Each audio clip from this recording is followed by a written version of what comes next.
चूंकि ईरान एक ऐसा देश है जो सीधे इस लीडरशिप से टकराव की मुद्रा में रहा है, तो इस वजह से ये सवाल उठ भी रहा है और इनपुट तो था ही इंटेलिजेंस एजेंसीज के पास से। और देखिए, ईरानी साजिश के खुलासे पर व्हाइट हाउस का बयान सामने आया है। ईरान पर हमारी बहुत पहले से नजर। व्हाइट हाउस के प्रवक्ता एड्रियन वॉटसन ने कहा, ईरानी साजिश के खुफिया इनपुट मिले थे। ट्रंप सरकार के अधिकारियों पर भी खतरा है, यानी सिर्फ ट्रंप ही नहीं बल्कि ट्रंप सरकार के जो अधिकारी रहे हैं उनके ऊपर भी खतरा रहा है और ऐसा इनपुट था, यह आधिकारिक तौर पर कहा गया है व्हाइट हाउस की प्रवक्ता की तरफ से।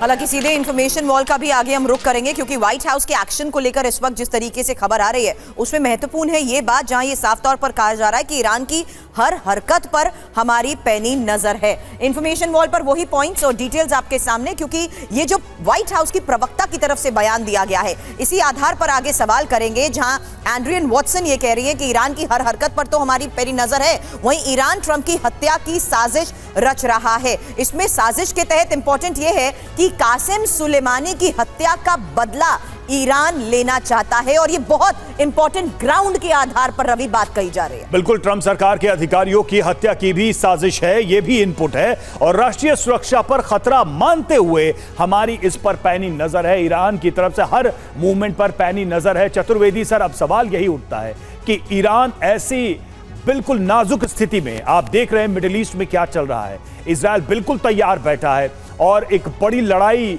होने को ऐसा लग रहा है, और ऐसे में क्या ईरान की तरफ से ऐसा कोई बहुत ही घातक कदम उठाया जा सकता है? आप इसे कैसे देखते हैं? रवि, मैडम जिंगन ने और अचल जी ने बहुत अच्छी अभी विवेचना की है और आपने भी बहुत अच्छा किया है।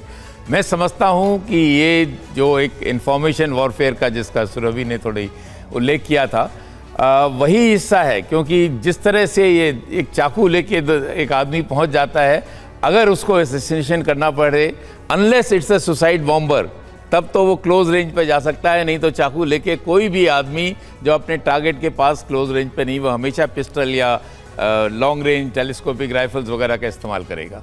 तो मैं नहीं समझता कि ये ट्रंप को मारने के कुछ और सिरफरा हो सकता है, कुछ और भी तरीके कारण हो सकते हैं। लेकिन अगर कोई आधिकारिक सूत्रों से बताते हैं कि ट्रंप के ऊपर ईरान हमला करना चाहता है, ये बहुत गंभीर मामला है। नॉर्मल कोर्स में मैं नहीं समझता कि कोई इंटेलिजेंस एजेंसी इस तरह की बातें करती हैं, इस तरह के डिस्क्लोजर करती हैं। उनको सब मालूम होता है, लेकिन वो उनको सीक्रेट रखती हैं और उस पर एक्शन लेती हैं।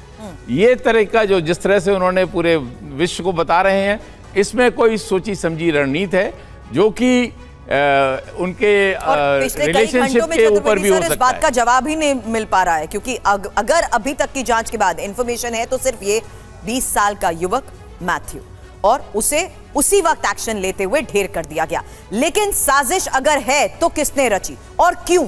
मोटिव क्या था? ट्रंप पर हमले की जिस तरीके से जांच तेज हो रही है, एक और बड़ा अपडेट आपको दे दे, क्योंकि हमलावर थॉमस मैथ्यू के ईरानी कनेक्शन को देखते हुए भी जांच को लेकर इस वक्त एक बड़ी खबर मिल रही है कि हमलावर थॉमस मैथ्यू पर अमेरिका का ये जो बयान आया है उसमें साजिश से मैथ्यू के संबंध की जानकारी ही नहीं है। अब एक और इंपॉर्टेंट बयान यहां पर जिस तरीके से सामने आ रहा है और जिस तरीके से एक्सपर्ट्स कह रहे हैं कि जिस तरीके से इस पूरे मामले की जांच होगी, परत दर परत बड़े खुलासे और हो रहे हैं, उसमें अब ईरान की साजिश और साथ ही मैथ्यू का ईरान का क्या कोई कनेक्शन है, ये एक और महत्वपूर्ण खुलासा और बड़ा दावा। बिल्कुल, इसीलिए सवाल उठ रहा है कि ट्रंप पर हमले का ऑर्डर क्या ईरान से आया, क्योंकि ईरान का जिक्र बार बार किया जा रहा है और चूंकि व्हाइट हाउस की तरफ से आधिकारिक तौर पर से यह कह दिया गया तो अपने आप में यह और गंभीर बन जाता है। सवाल क्या है, क्या हमलावर थॉमस मैथ्यू का ईरान से कोई कनेक्शन था?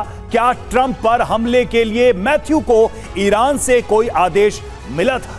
अब सवालों की बात तो आपने की, लेकिन जांच के तहत किस तरीके से इंफॉर्मेशन आई है कि थॉमस मैथ्यू ने क्यों हमला किया, इसको लेकर अभी जांच जारी है और सुरक्षा एजेंसीज ईरानी कनेक्शन की भी जिस तरीके से जांच कर रही है, ये इस वक्त बड़े सवाल हैं। हालांकि इंफॉर्मेशन जो थॉमस मैथ्यू को लेकर सामने आई है उस बारे में सिर्फ इतना ही वाकिफ है कि 20 साल का युवक है जिसने किस तरीके से हमले को अंजाम दिया, तस्वीरें दुनिया के बिल्कुल, और उसे ढेर कर दिया गया। 20 साल का मैथ्यू जो कि पेंसिल्वेनिया का रहने वाला था, जिसने ये अटैक किया था। थॉमस मैथ्यू ने AR स्टाइल राइफल से ये अटैक किया था, ट्रंप के ऊपर ये अटेम्प्ट किया था, लेकिन ये हमला भी नाकाम हुआ और थॉमस मैथ्यू मार गिराया गया। हालांकि इसमें इंपॉर्टेंट ये है, अब सवाल उस आधार पर करना चाहूंगी सर आपसे मैं, जहां पर इंपॉर्टेंट ये है त्रिपाठी सर समझना कि आखिर मैथ्यू का मोटिव अभी तक क्यों नहीं पता लग पाया है।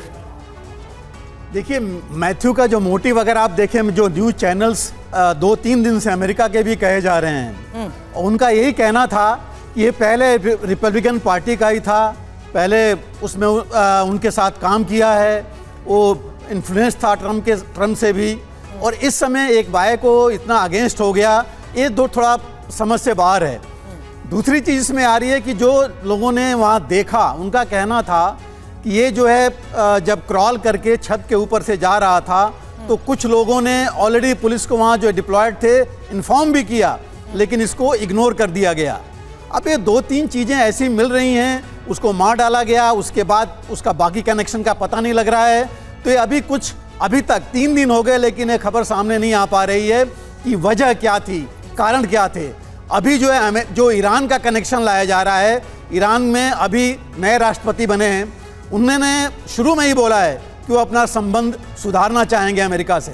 तो वहाँ से ऑर्डर अभी आ जाए या अभी कार्रवाई हो जाए, ये थोड़ा सा अभी समझ से परे है। इसलिए मुझे लगता है कि कुछ और चीजें जब तक खुलासा नहीं आएगा तब तक ये कंफर्म नहीं हो पाएगा। आपको लगता है कि ईरान का जो नाम लेकर आई है अमेरिकी एजेंसीज या अधिकारी लेकर आए हैं, उस पर अभी बहुत स्पष्ट होना बाकी है, बहुत सारी सिचुएशंस और फैक्ट्स को सामने आना बाकी है।